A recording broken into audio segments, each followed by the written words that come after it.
मेरे पापा ने मुझे सख्ती से मना किया था और कहा था कि तुम कभी भी घर के बने तहखाने का दरवाज़ा नहीं खोलना, जबकि मैं अच्छी तरह जानता था कि वह दरवाज़ा खोलने से क्यों डरते थे। मुझे यह नहीं पता था कि उस दरवाजे के पीछे क्या हो रहा है और वहाँ कौन रहता है। इसीलिए आज मैंने हिम्मत करके दरवाज़ा खोल ही दिया। मुझे किसी ने बताया था कि वहाँ कुछ लड़कियां बिना किसी बात के बंद हैं। अब मैं सोच रहा था कि तहखाने में लड़कियां कैद होंगी तो वे कैसे रह रही होंगी। जाहिर है यह उनकी ज़िंदगी नहीं हो सकती। लेकिन जैसे ही दरवाज़ा खोला और सामने का दृश्य देखा तो हैरान रह गया। ऐसा लगा जैसे उन्होंने तहखाने को भी अपनी तरह से बना रखा था। वहाँ वे वो काम कर रही थीं जो दुनिया में कोई नहीं कर सकता था, क्योंकि अगर वे दुनिया में ऐसे काम करतीं तो उन्हें तुरंत रोक लिया जाता। क्योंकि वहाँ वे रोज़ अपनी मेरा नाम राम है, मैं अपनी 3 बहनों के बाद पैदा होने वाला खुशकिस्मत लड़का था। सब कहते थे कि मेरे पैदा होते ही घर में एक रोशनी सी आ गई थी। मेरी माँ मुझे गोदी में लेकर अक्सर खुशी से रोती रहती थी, जैसे वो किसी खोई हुई दौलत को पा बैठी हो। मेरी तीनों बहनें मुझे प्यार से देखती थीं, मुझे गोदी में उठाने के लिए आपस में झगड़ती थीं। मेरे लिए गुड़ियाओं छोड़ दी जाती थीं, मेरे लिए खिलौने खरीदे जाते थे। मेरे रोने पर तीनों बहनों के चेहरे मुरझा जाते थे। वे माँ से पहले मेरे पास पहुँचती थीं, मेरी खुशी के लिए अपनी छोटी छोटी इच्छाएं कुर्बान कर देती थीं। हमारे घर में भले ही साधन कम थे, लेकिन प्यार की कोई कमी नहीं थी।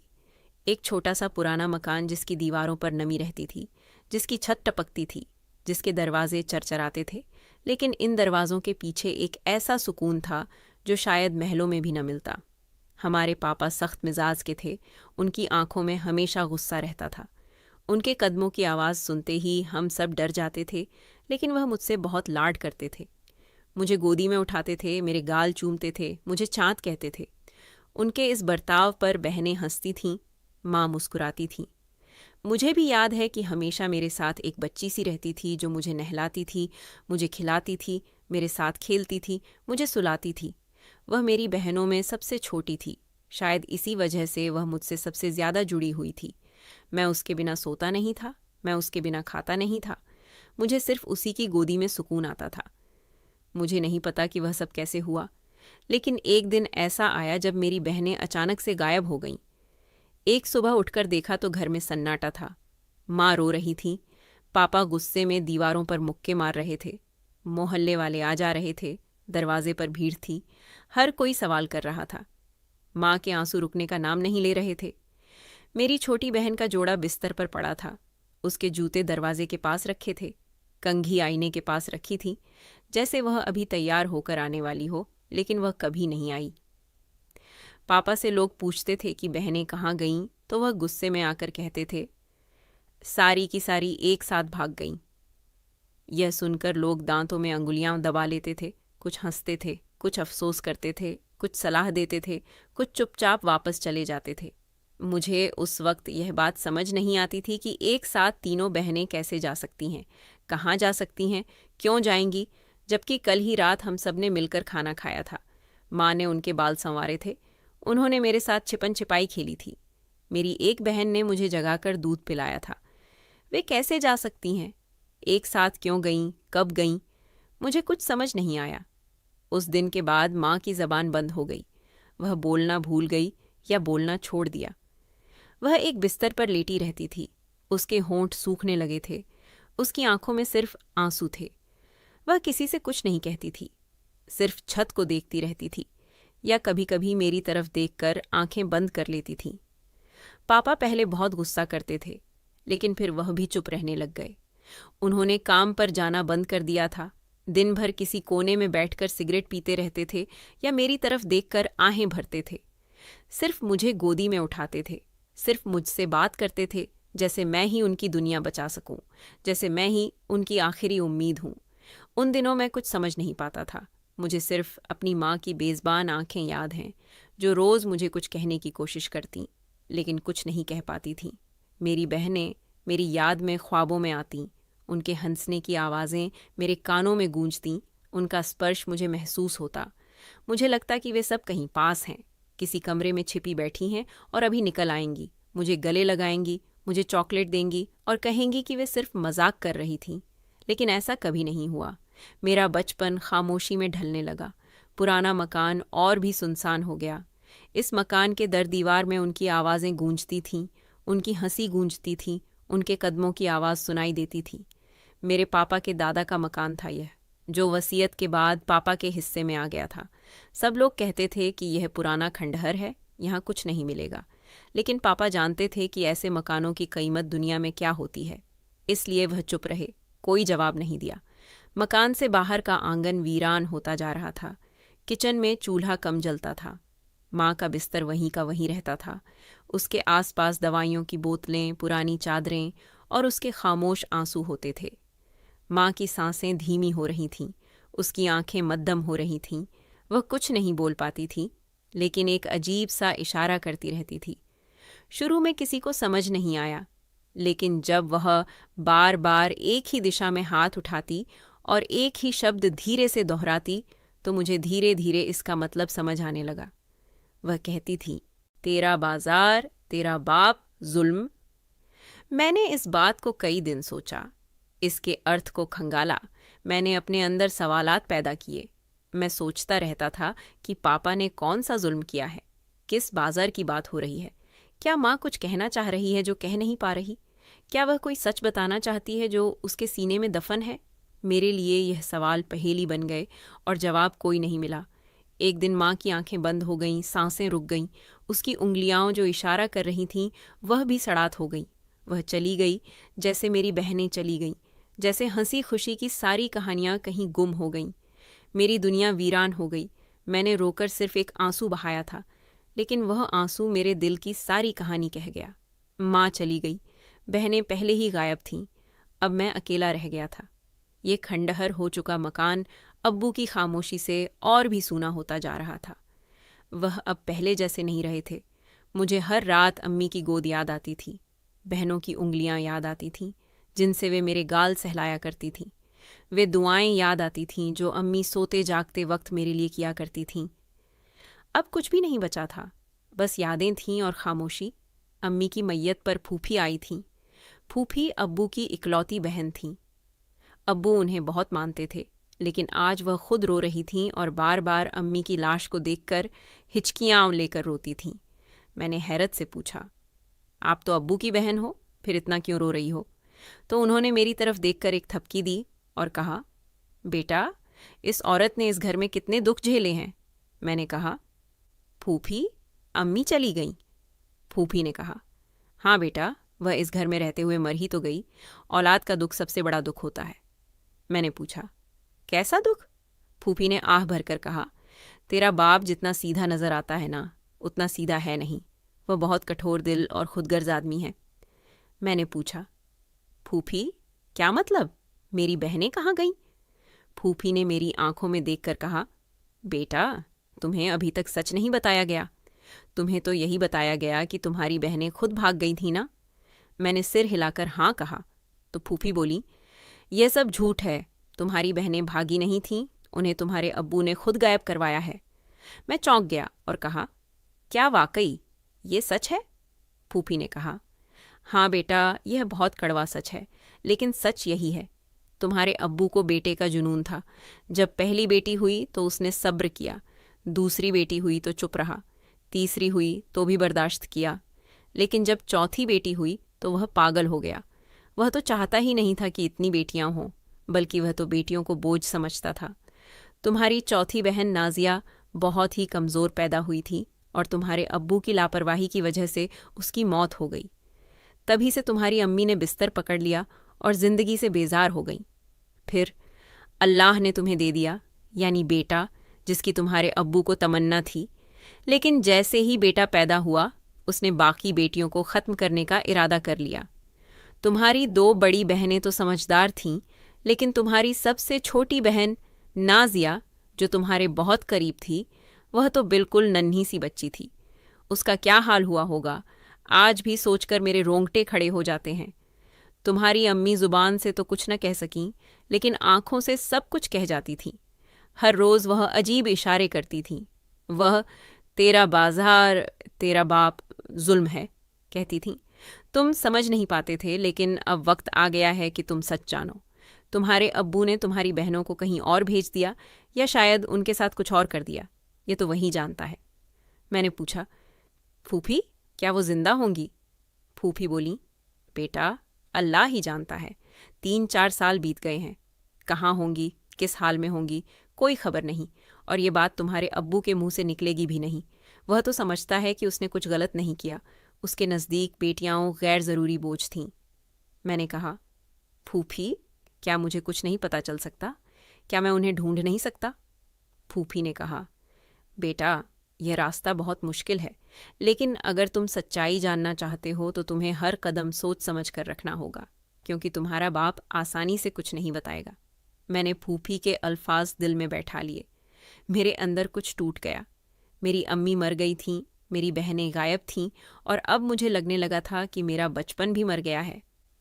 वो दिन जब हम सब मिलकर आंगन में बैठते थे, नाजिया मेरे कान में आकर चुपके से अपनी टूटी हुई चप्पल दिखाती थी, या वह लम्हा जब मेरी बड़ी बहन मेरे बाल संवारती थी, मेरे सामने सारे मंजर घूमने लगे। फूफी ने कहा, बेटा मैं ख़ानदान की हूँ, लेकिन मैं गलत का साथ नहीं देती।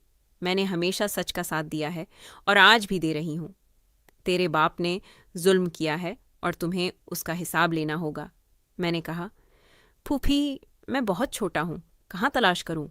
वह बोली, बेटा छोटा बड़ा कुछ नहीं होता, हिम्मत और नीयत हो तो सब कुछ मिल जाता है। तुम अब बड़े हो गए हो, तुम्हारी अम्मी मर गई हैं, तुम ही उनका हक अदा करो।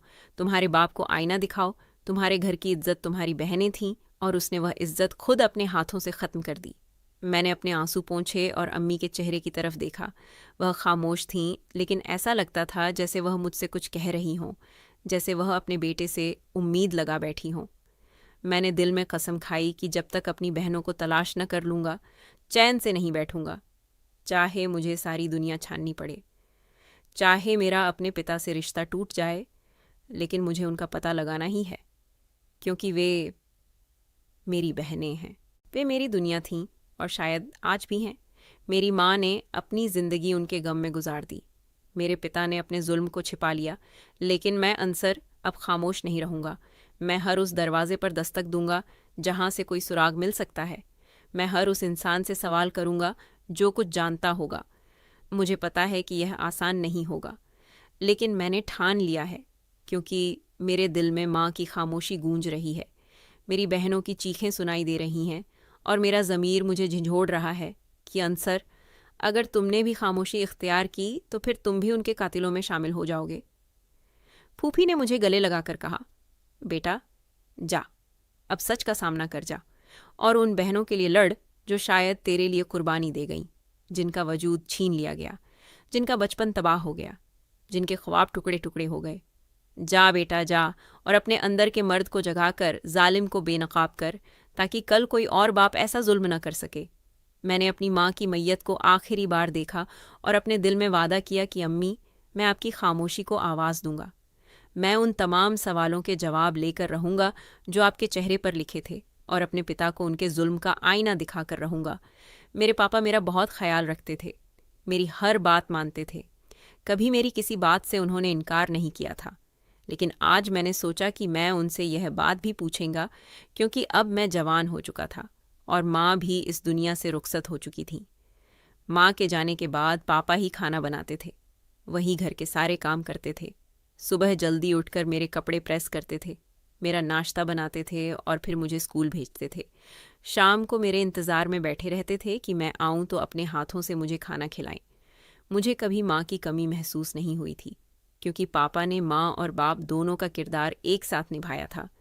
लेकिन फिर एक दिन मेरे दिल में ये सवाल उठा कि आखिर मेरी 3 बहनें कहाँ गईं, जिनके बारे में मेरी माँ की बहन यानी मेरी खाला ने मुझे बताया था कि तुम्हारी 3 बहनें थीं जो अब इस दुनिया में नहीं हैं या शायद हैं, लेकिन तुम्हारे पापा ने उनके बारे में कभी कुछ नहीं बताया।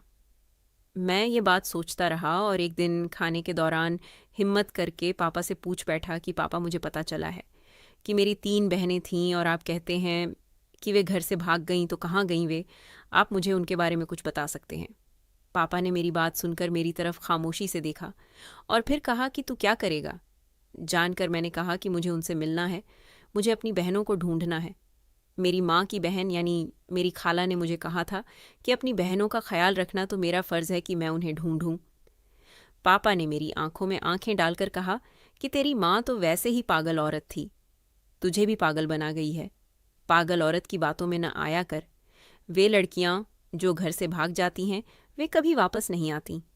उनका कोई निशान बाकी नहीं रहता और न उनका कोई हक्कन होता है। ख़ानदान पर मैं उनकी बात करके अपना वक्त जाया नहीं करना चाहता, लेकिन मैंने हिम्मत की और कहा कि लेकिन पापा, मैंने तो सुना है कि आपने ही उन्हें घर से निकाला था।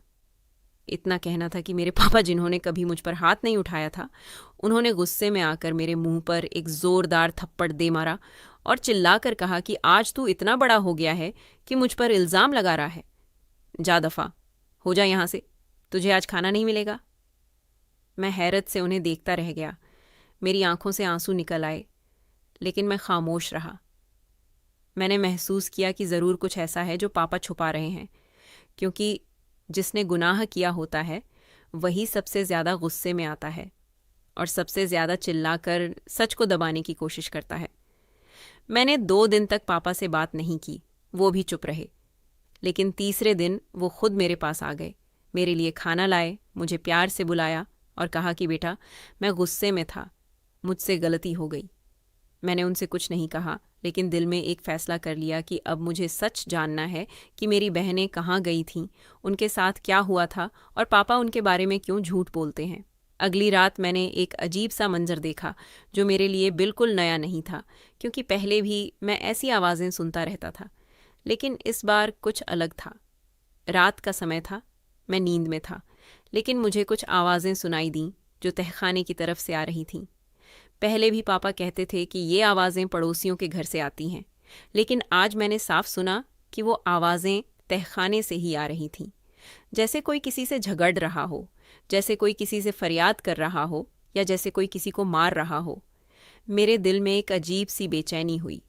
मैं चुपके से अपने बिस्तर से उठा और दबे पांव तहखाने की तरफ गया। वहाँ से आती हुई आवाज़ें अब साफ सुनाई दे रही थीं। मैंने कान लगाकर सुनने की कोशिश की, लेकिन दरवाज़ा बंद था। मैं जानता था कि वो दरवाज़ा हमेशा ताले में बंद रहता है और उसकी चाबी सिर्फ पापा के पास होती है।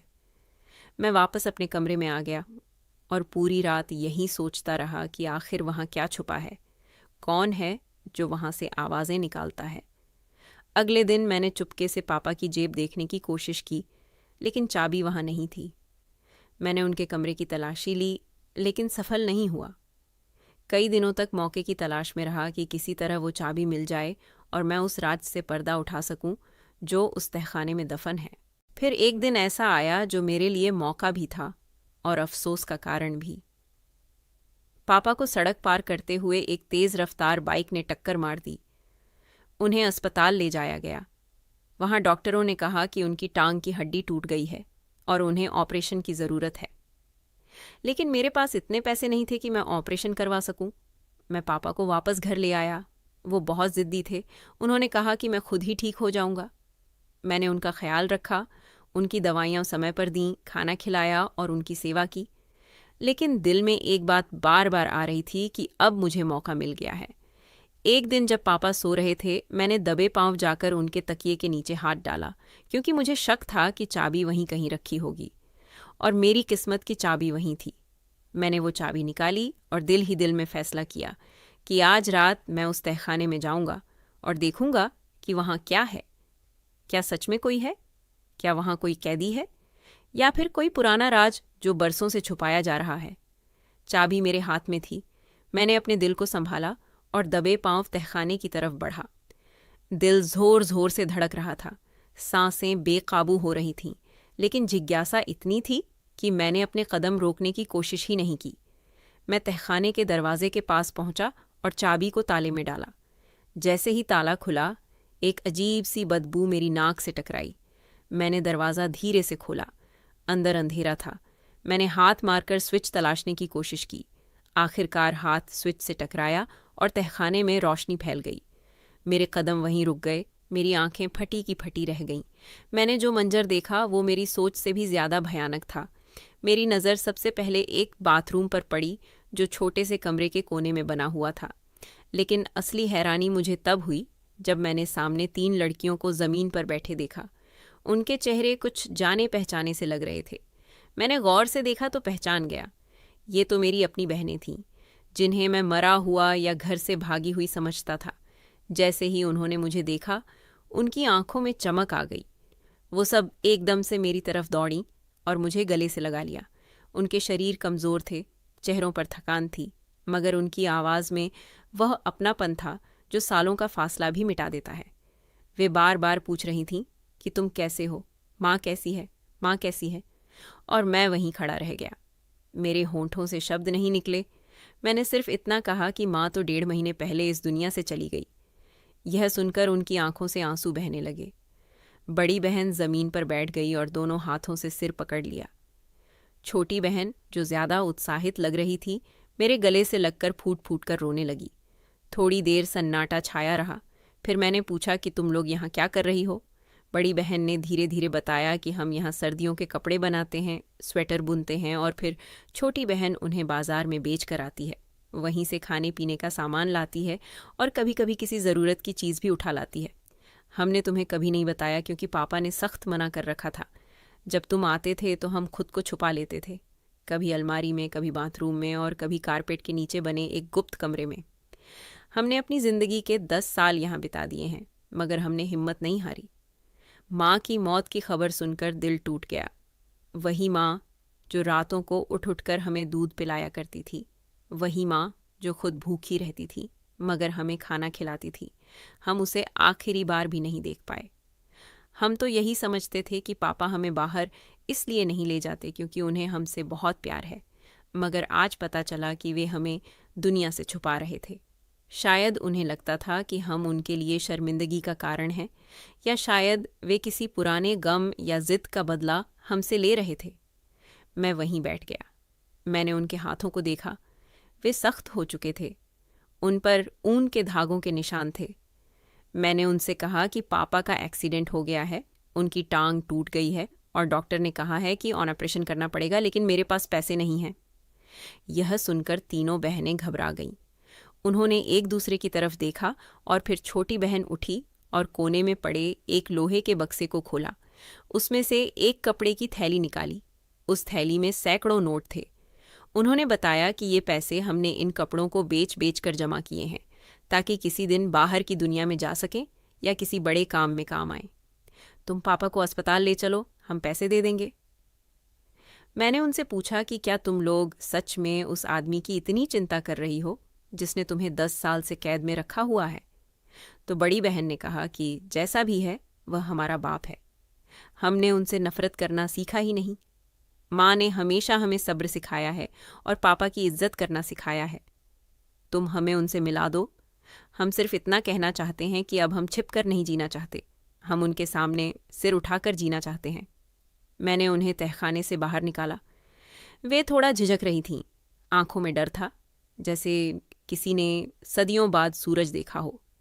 मैंने उनका हाथ पकड़ा और उन्हें पापा के कमरे तक ले गया। पापा की आंखें बंद थीं। जैसे ही मैंने उनकी बेटियों को उनके सामने बिठाया, उनकी आंखें खुल गईं। उन्होंने बेटियों को देखकर पहले कुछ पल खामोशी इख्तियार की, फिर चेहरा लाल होने लगा जैसे खून का दबाव बढ़ गया हो। उन्होंने गुस्से से मुझे देखा और कहा, तुमने इन्हें बाहर क्यों निकाला? मैं कुछ कहने की कोशिश कर रहा था कि वे गुस्से में हिलने लगे, मगर उनकी टांग में दर्द था जिससे वे चिल्ला पड़े और बेहोश हो गए। हम तीनों ने मिलकर उन्हें संभाला और अस्पताल ले गए।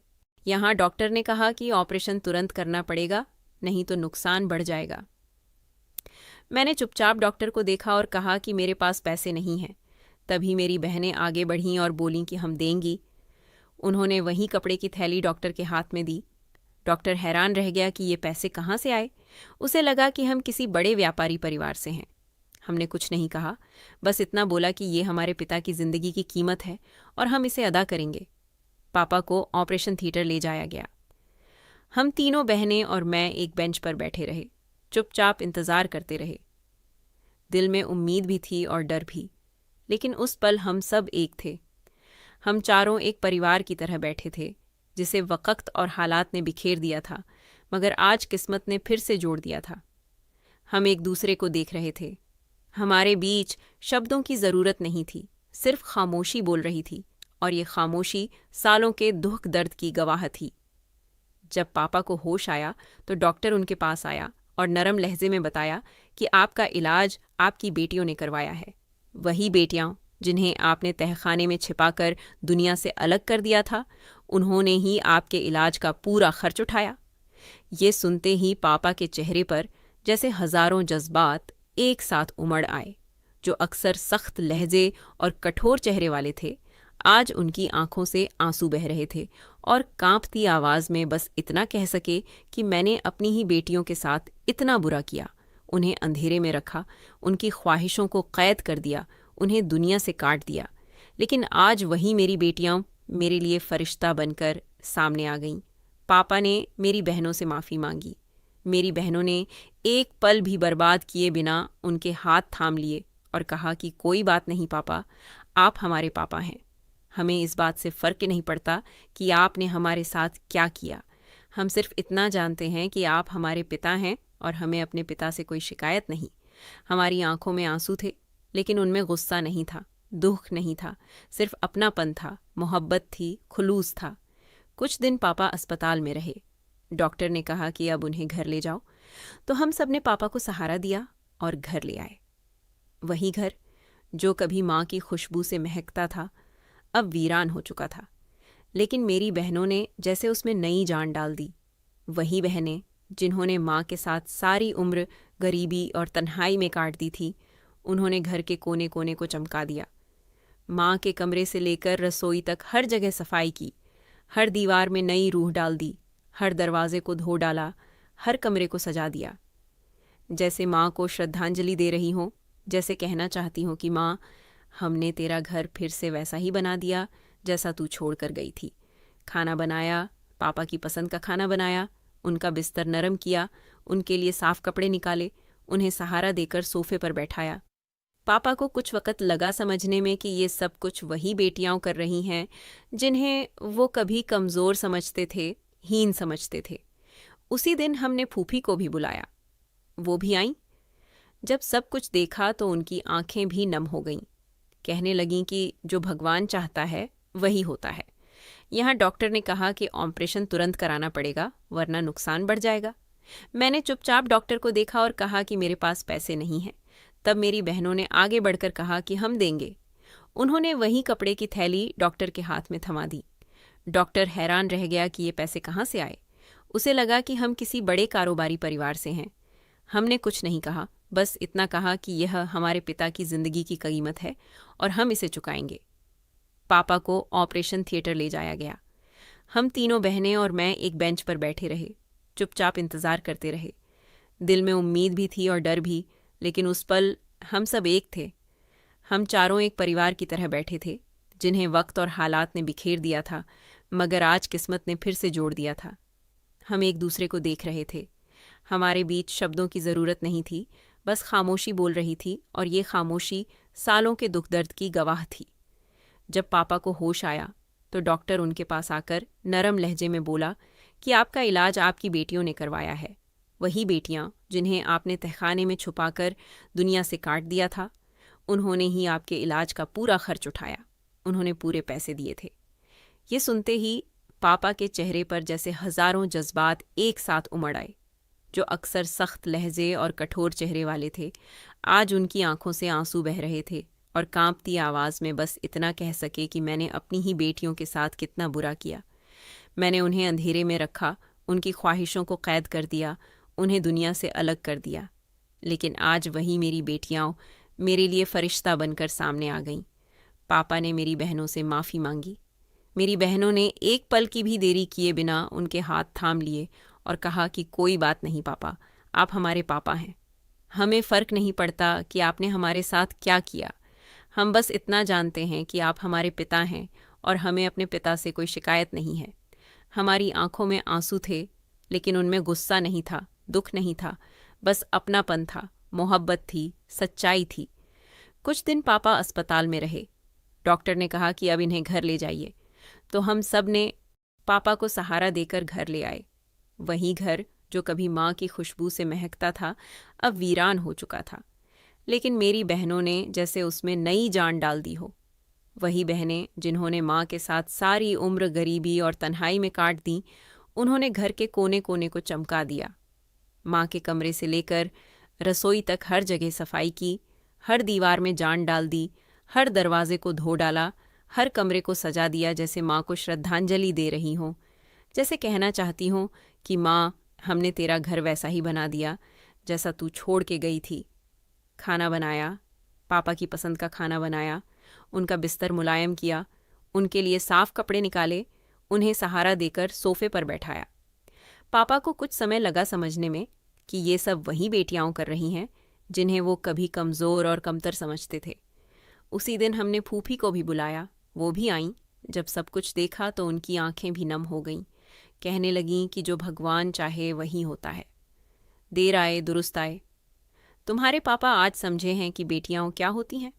फिर जब मेरी दोनों बड़ी बहनों ने उनसे गले मिलकर पूरी कहानी सुनाई कि कैसे वो तहखाने में रहीं, कैसे हाथ से स्वेटर बुने, कैसे उन्हें बेचने के लिए बाजार गईं और कैसे पैसे जोड़ती रहीं, तो फूफी भी रोने लगीं।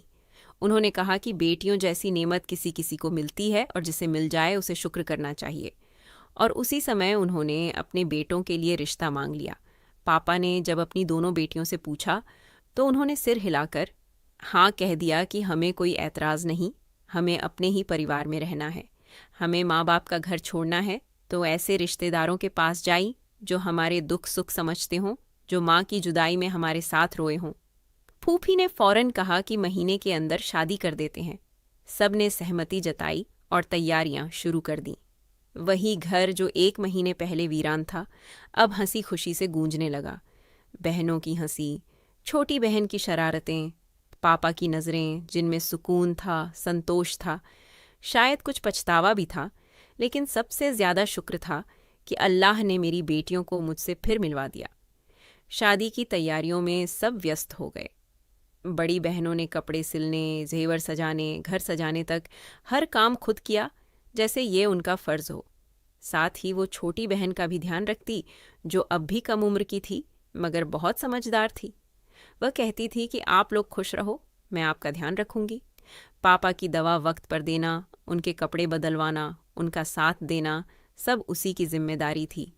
जब शादी का दिन आया तो वही घर जो किसी वक्त अंधेरे में डूबा हुआ था आज रोशनी से चमक रहा था। पापा ने दोनों बेटियों को विदा किया। आंखों में आंसू थे मगर चेहरे पर गर्व था, दिल में संतोष था। जुबान पर बस एक बात थी कि बेटियां तो बाप के दिल की ठंडक होती हैं, आंखों का नूर होती हैं। मैंने उन्हें कैद करके अपनी ही जिंदगी को अंधेरा कर दिया था, मगर अब समझ आया कि बेटियों की दुआएं कैसे बाप को बख्शवा देती हैं। वक़्त गुजरने लगा। बहनें ससुराल में खुश थीं और पापा हमारे साथ घर में संतुष्ट थे। लेकिन जब भी माँ की बात आती तो सब चुप हो जाते। पापा की आंखें भर आतीं। वो कह देते कि वो तो बस तुम लोगों से मिलने की ख्वाहिश दिल में लिए चली गई। उसने शायद सोचा होगा कि मेरी बच्चियां तहखाने में बैठी मेरी राह देख रही होंगी और वो हमसे बिछड़ गई। पापा अक्सर कहते थे कि अल्लाह ने मुझे सब कुछ दिया था, मगर मैंने नाशुक्री की। मैंने बेटियों को कमतर समझा, उन्हें बोझ समझा। लेकिन आज मेरी यही बेटियां मेरे लिए दुआ बन गईं। मेरी यही बेटियां मेरा साया बन गईं। इन्हीं के कारण मैं जिंदा हूँ। जब मैं ये सब सोचता हूँ तो दिल से आह निकलती है, काश माँ तुम एक दिन और जिंदा रह जाती। तुम अपनी बेटियों को यूं खुश देख लेती। तुम देखती कि तुम्हारी सारी मेहनत रंग लाई। तुम देखती कि तुम्हारी बेटियां दुनिया के सामने सिर उठाकर चलने लायक हो गई हैं। तुम देखती कि वही पति जो तुम्हें अकेला समझता था आज तुम्हारी बेटियों के सहारे चल रहा है। काश माँ, काश तुम एक दिन और रुक जाती। काश वक़्त थम जाता। काश तकदीर बदल जाती। लेकिन अब सिर्फ प्रार्थना बची है, आंसू बचे हैं और यादें बची हैं जो हर रात आंखों में नमी बनकर आ जाती हैं। दोस्तों, आपको ये कहानी कैसी लगी कमेंट करके ज़रूर बताएं। अगर आपको ये कहानी पसंद आई हो तो इसे लाइक करें और अपने दोस्तों के साथ शेयर करें। आगे भी ऐसी ही रोमांचक कहानियों के लिए हमारे चैनल को सब्सक्राइब करें और बेल आइकन दबाना ना भूलें ताकि आप हमारी कोई भी कहानी मिस ना करें। धन्यवाद।